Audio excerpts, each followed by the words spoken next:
You're listening to the GDPR Weekly Show with your host, Keith Budden. Welcome to episode 75 of the GDPR Weekly Show. We've listened to your requests, and so we have decided to drop the normal start of the show of being a shout out to our new listeners, and just to say a big welcome to all of our listeners. And by doing this, we can squeeze in an extra article into each episode, which I think is what most of you have been asking for. As always, if you have any feedback on the show or any suggestions you have for improvements you'd like to see to the show, then please do send us an email to podcast@insurety.co.uk. That's ensurety.co.uk. And we do read all of the feedback or emails that you send in. Unfortunately, we don't have time to reply to each one individually, but please do send them in. It's great to have your feedback. And in just a few moments, I'll be telling you what's coming up in this week's episode of the GDPR Weekly Show. Check us out on Facebook. So, coming up in this week's episode of the GDPR Weekly Show, we have news of a large data breach at Microsoft with approximately 250 million records exposed. We then have an investigation into why a data breach firm had been given access to young people's data by the Department for Education. We then look at the new age-appropriate design code issued by the ICO this week, which is of interest to anyone who deals with data from children, whether that's from a website, an app, or even a device via the Internet of Things. We then have a statement given at the Davos summit by Google's CEO, who backed GDPR and said that privacy should not be considered a luxury. We then have news of a data breach affecting employee data for office services company Regus via Trello when they exposed some employee data. We then have news that Twitter has prohibited Grindr from advertising on the Twitter platform after multiple GDPR breaches by Grindr. We then have news of a new mobile app called MIME, which helps users protect their data. And finally this week, we have an article about the Met Police citing GDPR concerns to stop monitoring of footage from body-worn cameras. So as always, a mixed bag of articles for you this week, all connected with GDPR though, and we hope you find the show interesting and entertaining. You're listening to the GDPR Weekly Show with your host, Keith Budden. We begin this week with news from Microsoft of a really big data breach of potentially some 250 million records. In a blog article produced by Microsoft entitled Access Misconfiguration for Customer Support Databases, Microsoft admits that between the 5th of December 2019 and the 31st of December 2019, a database used for support data analytics was effectively visible from the cloud to the whole outside world. Microsoft have not yet given any details for how big the database was. However, consumer website Comparitech, which says it discovered the unsecured data online, claims it was in the order of 250 million records, containing logs of conversations between Microsoft support agents and customers from all over the world, spanning a 14-year period from 2005 to December 2019. According to Comparitech, the same data was accessible on 5 different Elasticsearch servers. The company informed Microsoft, and Microsoft quickly secured the data. Microsoft's official statement states that the vast majority of records were cleared of personal information, meaning it used automated tools to look for and remove private data. However, it acknowledged that some private data that was supposed to be redacted had been missed and remained visible in the exposed information. To date, Microsoft have not said what type of personal information has been involved or which data fields ended up unanonymized. It did, however, give one example of data that would have been left behind. Email addresses with spaces added by mistake were not recognized as personal data and therefore escaped anonymization. So if your email address was recorded as name@example.com, your data would have been converted into a harmless form, whereas name with a space and then @example.com, an easy mistake for someone to make, would have been left alone. Microsoft has promised to notify anyone whose data was inadvertently exposed in this way, but didn't say what percentage of records it felt were affected. As always with this sort of data breach where email addresses are involved, our advice would always be to be careful of phishing attempts by other third parties. So if you receive an email which purports to be from Microsoft but you suspect isn't, then best thing to do is to double check before you send any response to that email.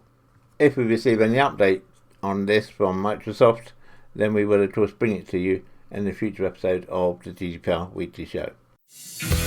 You're listening to the GDPR Weekly Show with your host, Keith Budden. Teachers' unions here in the UK are demanding an investigation after it emerged that the Department of Education had given access to children's data to a firm which had previously been subject to a data breach. The firm, which offers screening checks, was given access to the Learning Records Service database. The Learning Records Service database contains the names, ages and addresses of 28 million young people aged 14 and over in schools and colleges across the United Kingdom.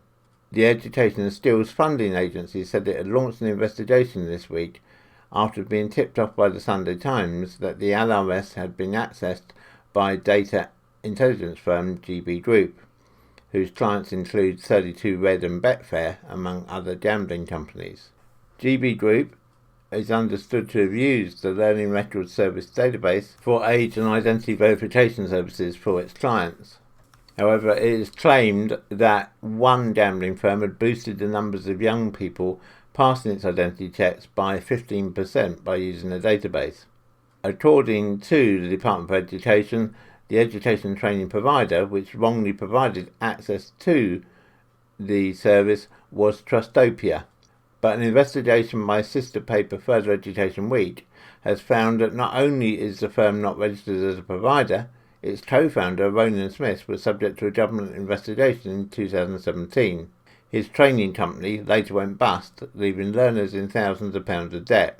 For the NEU, Kevin Courtney, Joint General Secretary, said there needs to be an urgent investigation looking at the criteria that the Department of Education uses to grant access to the data and the identities of the organisation which already have access.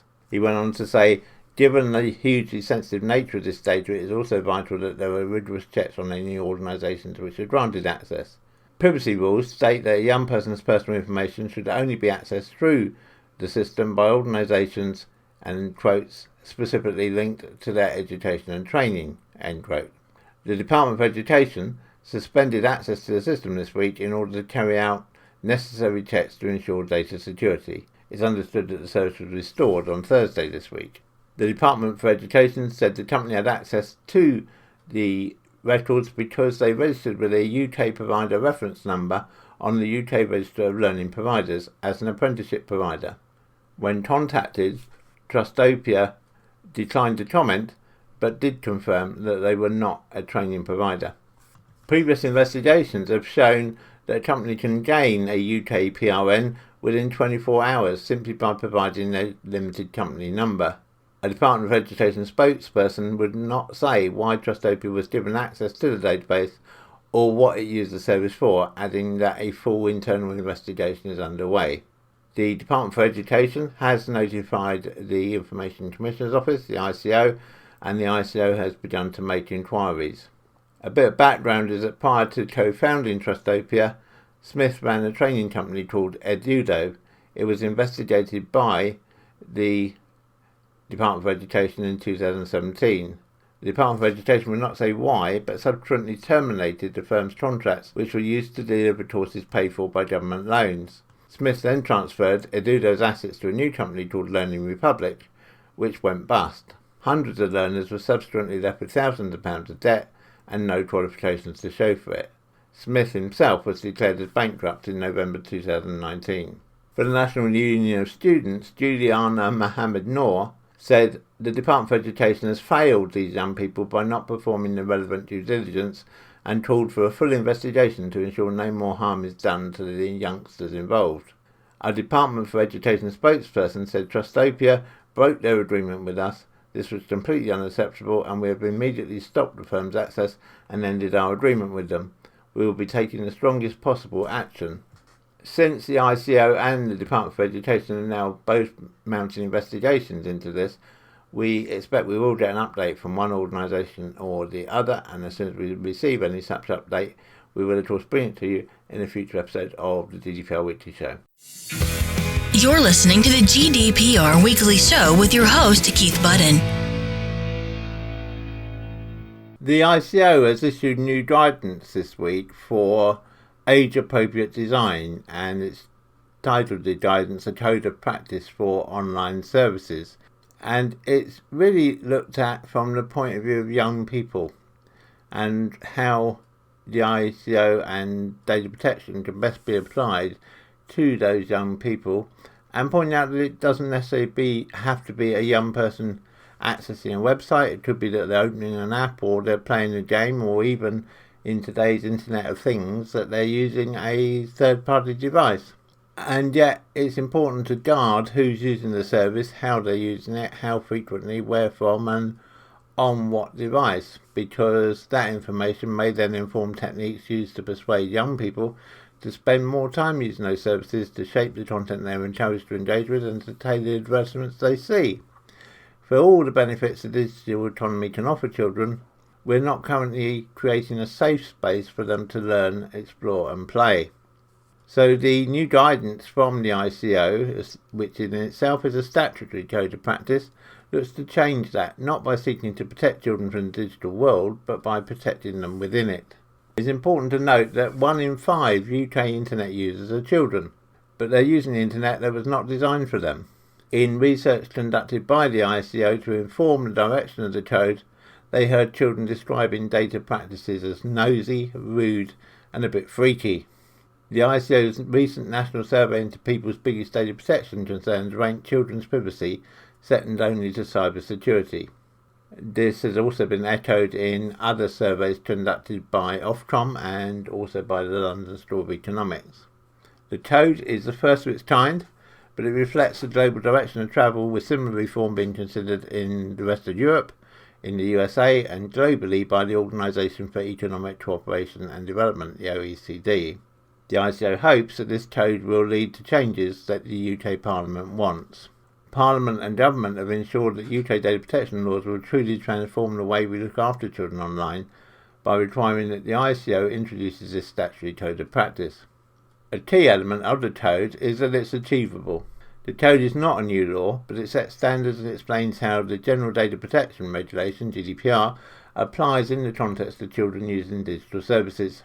The code follows a thorough consultation process that included speaking with parents, children, schools, children's campaign groups, developers, tech and gaming companies and online service providers. As such, the code has been shaped to be effective, proportionate and achievable. Organisations should conform to the code and demonstrate that their services use children's data fairly and in compliance with data protection law. The code itself is a set of 15 flexible standards. They do not ban or specifically prescribe any actions, but rather look to provide built-in protection to allow children to explore, learn and play online by ensuring that the best interests of the child are the primary consideration when designing and developing online services. One key element is that settings must be high privacy by default, unless there's a really compelling reason not to. Only the minimum amount of data should be collected and retained. Children's data should not be usually shared. Geolocation services should be switched off by default. Nudge techniques should not be used to encourage children to provide unnecessary personal data, weaken or turn off their privacy settings, i.e. it should not be the case that a child has to provide further personal information to move to the next level of a game. The code also addresses issues of parental control and profiling. The ICO recognises that this is a new code and so is allowing a maximum transition period of 12 months to allow the industry to adopt the full features of the new code. For their part, the ICO said, "We want coders, user experience designers and system engineers to engage with these standards in their day-to-day to work, and we're setting up a package of support for help." Elizabeth Denham, CBE, the ICO, said, I believe companies will want to conform with the standards because they will want to demonstrate their commitment to always act in the best interest of the child. What's more, they risk being left behind by those organisations that are keen to conform. A generation from now, I believe we will look back and find it peculiar that online services weren't always designed with children in mind. She went on to say, when my grandchildren are grown and have children of their own, the need to keep children safer online will be a second nature of the need to ensure they eat healthily, get good education, or buckle up the seatbelt in the back of the car. And while the code will never replace parental control and guidance, it will help people have greater confidence that their children can safely learn, explore and play online. There is no doubt that change is needed, and it's hoped that this code from the ICO can be an important and significant part of that change, and we certainly support that here. And we will be working with companies who we work with who deal with children's data to help them implement this new code. And if you work in the children's space and you want some help with implementing the new code or understanding how it affects your product or service, then please do get in touch with us via podcast@insurity.co.uk, ensurety.co.uk, and one of our team of specialists will be delighted to help you and guide you through the process. You're listening to the GDPR Weekly Show with your host, Keith Budden. In what some may see as a surprise move, the CEO of Google, Sundar Pichai, has doubled down on his support for government privacy regulations when speaking at the World Economic Forum in Davos in Switzerland this week. As lots of you probably know, the World Economic Forum is where all of the great and the good gather to discuss what's going on in the world and to hear from various keynote speakers, of which the Google CEO this week was one. Sundar went on to recognise that Google owes much of its success as the world's largest advertising program to its extensive data collection practices, which allow for incredibly precise ad targeting based on information such as location, web activity, demographics, and persons' contact details. However, he recognised there had been a kickback against the intrusive data collection practices of digital giants like Google and Facebook, with these companies having to take into posture as becoming more privacy conscious, including introducing new tools to give users control over their data. The Google and Alphabet CEO promised to protect users' information, stating that privacy is, quotes, at the heart of what we do, quotes. He went on to say, users come to Google at very important moments, ask us questions, we deal with people's sensitive information in Gmail, Google Photos and so on, and so we have to earn their trust. Today we do it by giving them control and transparency and choice around it.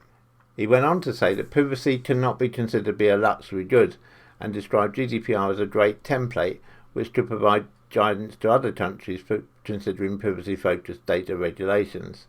I would say from our point of view, there's nothing particularly new there. We're aware of lots of countries around the world, as we've mentioned in previous episodes of the GDPR Weekly Show, lots of countries around the world who are using GDPR as the base framework on which they're basing their own data protection regulations. Anyway, he went on to argue that artificial intelligence tools could be more profound than fire or electricity, with particularly transformative potential in healthcare, such as through artificial intelligence tools for early detection of cancer and other conditions. He said that artificial intelligence could also play an important role in managing concerns about climate change and privacy, as it could allow companies such as Google to use AI-based decisions and make decisions based on less data. However, he did acknowledge that some applications of artificial intelligence, such as facial recognition, could also have enormously damaging potential, such as its uses in mass surveillance. I am clear-eyed about the risk with technology, but the biggest risk with artificial intelligence may be failing to work on it and make more progress on it because it can impact billions of people, he said. You need a global framework to arrive at a safer world. His appearance at the Davos summit comes just days after he contributed an article to the Financial Times laying out his largely supportive position on tech regulation, particularly with regards to artificial intelligence. Now, I know some will be cynical over this statement from Google. but at least appears that they are starting to listen to what the world has to say about data privacy, and maybe they have one eye there on the potential fines to be coming from the Irish ICO sometime later this year in respect of data breaches by Google. But nonetheless, it's good to see that right at the top of Google there does seem to be a commitment to data privacy, and we, amongst others, will be keeping a careful eye on them, and we'll obviously report back to you on any future updates in upcoming episodes of the GDPR Weekly Show. Check us out on Facebook. Job performance details of more than 900 employees of office space provider Regus have been published online by accident after a staff review. Sales staff at Regus had been recorded showing researchers posing as clients around office space available to rent. Information about the employees was later published on Trello, a task management website, and a spreadsheet with names, addresses and jobs performance data was found via Trello by the Telegraph newspaper. The names and addresses of hundreds of researchers contracted from a company called Applause by Regus parent company IWG were also included. IWG in a statement said that team members are aware that they are recorded for training purposes, and each recording is shared with the individual team member and their coach to help them become even more successful in their roles. We are extremely concerned to learn that an external third party who implemented the exercise inadvertently published online the outcomes of an internal training and development exercise. As our primary concern, we took immediate action, and the external provider has now removed the content. Michael Pryor, co-founder of Trello, said Trello boards are set to private by default and must be manually changed to public by the user.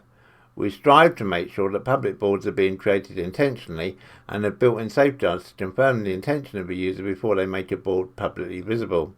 The data breach has not been reported to the UK Information Commissioner's Office, the ICO, as far as we've been able to establish, and Regus have indicated that because the data breach took place via Trello, that it's been reported to Luxembourg, who are the relevant ICO for Trello.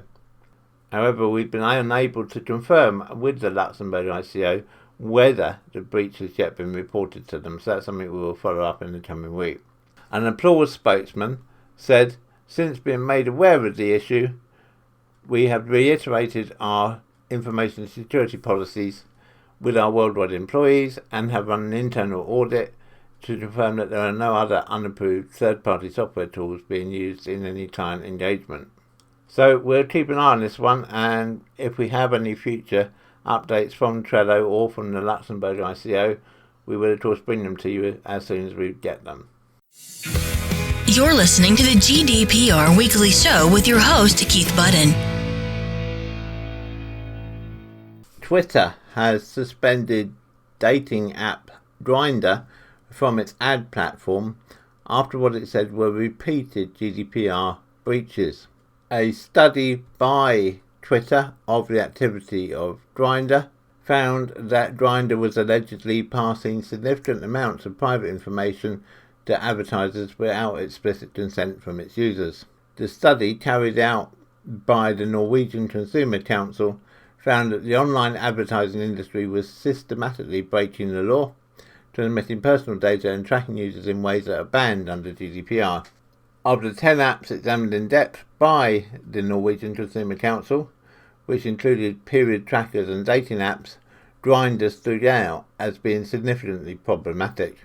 The Norwegian Consumer Council said that Grindr had such a vague privacy policy that it was probably in breach of GDPR, particularly concerning how the company tried to excuse itself from misuse of its data by advertising partners.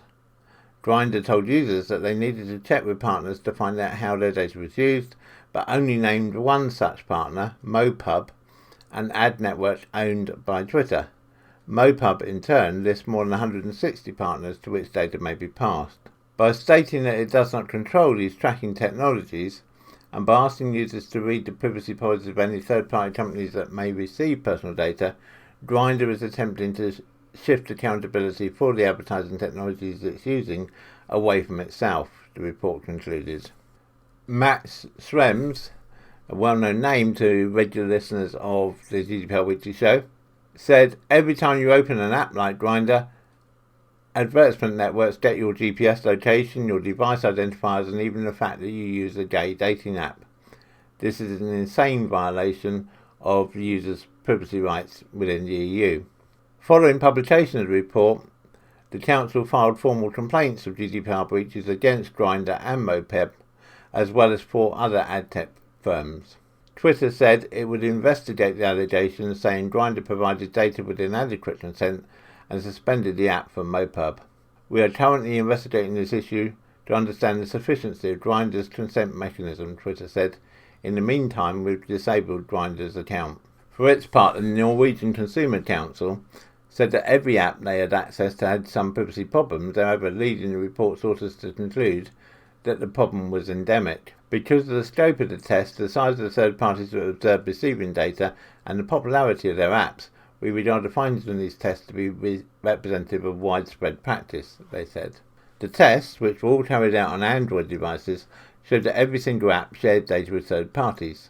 8 of the 10 also shared data with Google, while 9 of them shared data with Facebook. We urge data protection authorities to enforce the GDPR, the Council concluded, and for advertisers and publishers to look towards alternative digital advertising methods that respect people's fundamental rights.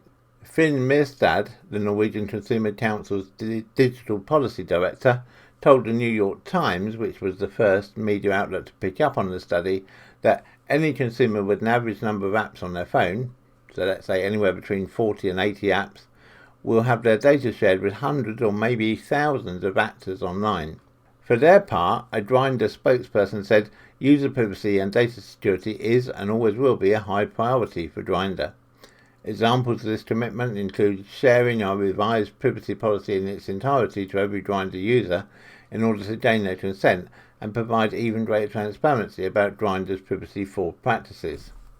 In addition, Grindr is currently implementing an enhanced consent management platform with OneTrust to provide users with additional in-app control regarding their personal data.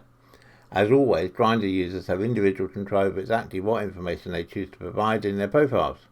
We have also further enhanced our information security policy as part of our ongoing commitment to safeguard our users' data. The spokesperson for Grindr went on to say, so while we reject a number of reports, assumptions and conclusions, we welcome the opportunity to be a small part in a larger conversation about how we can collectively evolve the practices of mobile publishers and continue to provide users with access to an option of a free platform. As the data protection landscape continues to change, our commitment to user privacy remains steadfast. Now, from our perspective, obviously this is disappointing, but we also think that Twitter has acted correctly in suspending Grindr's advertising for the moment, and we hope that Grindr can find a way around the solution because, without doubt, thousands of people do use Grindr and find it a very enjoyable app to use. However, data privacy has to come first. I think one problem is that it's all very well for Grindr to say, oh, we've enhanced our data protection policy and our privacy policy and we've made it stronger. But that probably means they've also made it longer.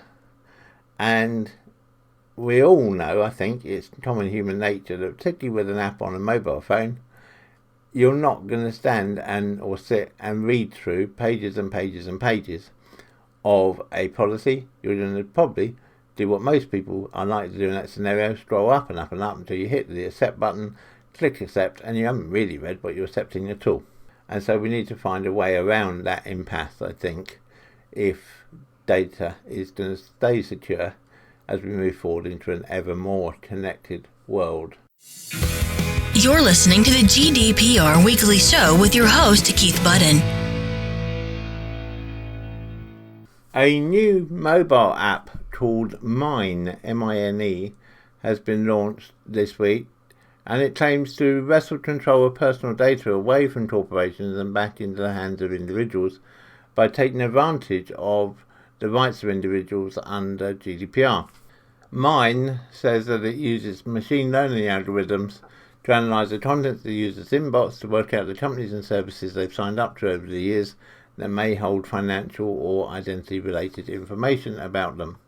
Once the users have given MIME permission to access their inbox, they're presented with a list of the online services their email address has been used with, and given the option to send a request to delete all held information about them by those services. Online retailers such as Boots, Amazon and eBay are listed under financial data holders, while Pret-a-Manger, Duolingo and IKEA appear under the services that collect identity data. Waterstones, the Train Line, Argus and John Lewis are among the businesses that collect online behavioural data, while dating apps and social media firms such as Reddit, Twitter, LinkedIn and Pinterest are among those that hold social data. Once the users decided they no longer want to use the service and want that service to hold their data, MIME sends an automated email request for its removal on the user's behalf. Some companies may require further information or confirmation of your identity before a person's data is fully deleted, and the business has up to 30 days to comply with the request under GDPR. The founders of MIME, Gao Ringer, Gao Golan and Kobe Nissan, created MIME in reaction to growing concerns about online data collection and privacy implications for the general public, who they thought had no simple way of taking advantage of the right to be forgotten clause enforced by GDPR ruling. GDPR dictates that individuals have the right to request businesses and if services erase their personal data if verbally requested to do so or in writing. MIME claims never to read, collect or store elements of a user's email address, adding that it uses the bare minimum information required to provide its service. We totally appreciate the ease, convenience and benefit of being online, but we firmly believe your personal data is yours to own and yours to give, the company said in a statement. Your data is personal, it's not just statistics, it's your identity, and could potentially be used against you. We help people take ownership of their data, make their own choices and take back what's theirs. For more information on MIME, go to saymineapp.com. That's saymineapp.com. saymineapp.com. It's worth investigating this app and to see what it can do, but one thing or one note of caution we would give is that GDPR gives you the right to request to be forgotten. It doesn't necessarily mean that the company you're requesting from has to forget you. If they can write back to you with a perfectly valid reason under GDPR of why they need to retain your data, then they can continue to retain it. So it's not perhaps quite as simple as the app portrays it to be, but nonetheless I think the app potentially could provide a useful service. So as I say, if you want to check it out, go and have a look at saymineapp.com, and we would just point out that we received no financial incentive for this article from MIME. You're listening to the GDPR Weekly Show with your host, Keith Budden. One of the unintended consequences of GDPR came to light this week when it was revealed that the Met Police had banned stop and search monitoring groups from viewing body-worn video footage because of concerns over GDPR. Traditionally, stop and search community monitoring groups, CMGs, which are backed by the Mayor's Office for Policing and Crime, would visit police stations once a month to see footage from the body-worn cameras to ensure that good practice was being followed. But Scotland Yard decided to discontinue these sessions at the end of October 2019, citing legal responsibilities to safeguard people's rights under the Data Protection Act 2018 and the General Data Protection Regulation, the GDPR. On Monday, Commander Jane Connors, the Met's lead for Stop and Search, chaired a meeting with a number of CMG chairs to discuss the way forward. Katrina French, Chief Executive of charity Stopwatch, which previously chaired Islington's monitoring group, said it means scrutiny panels don't have the tools to ensure or instill confidence in the police because they can't see what they're doing. Anyone can write anything on paper, but no one's going to say, I stopped him because he's black. But being able to see the body-worn video camera meant there was transparency about what had happened in each incident. CMGs claim that the Met's decision is disproportionate and says alternative practices such as redacting the data from videos instead or blurring people's faces had not been properly considered. For its part, the Met said that they had looked into these technologies and it was simply too expensive. It's worth bearing in mind that if you look at blunt figures of numbers of stops and searches in, let's say, Islington, for example, then the number of stops and searches is the same for white people and black people. So you'd say, well, then there can't be any discrimination there until you realise that the black population only makes up 12% of Islington's population, whereas the white population is about 74%, the rest being Asian. But it just goes to show, therefore, that it is a disproportionate, or would appear to be, disproportionate stopping of black people as opposed to white European people for stop and search by the Metropolitan Police, certainly within Islington. But the argument put forward by the CMGs is that they can't now really verify that because they're not able to see the footage from the body-worn cameras. My personal view is that I think this is a law of unintended consequences. I don't think this was what was meant to happen when GDPR was brought in. And I think there probably are ways to argue legally around it in view of performing a lawful duty, that the data could actually be shared with the CMGs. And I would hope that the Metropolitan Police will take another look at this and revisit this decision. You're listening to the GDPR Weekly Show with your host, Keith Budden. So that brings us to the end of this week's episode of the GDPR Weekly Show. I hope you found it useful. I hope you found it entertaining. Please do let me know. Let me have your feedback by sending an email to podcast@insurity.co.uk. You can find out more about us at Insurity at www.insurity.co.uk. And I look forward to speaking to you again, same time, same place, next week. Have a good week, everybody, and remember to keep your data safe. Check us out on Facebook. The GDPR Weekly Show is an Insurity production. Follow us on Facebook at www.facebook.com/Insurity.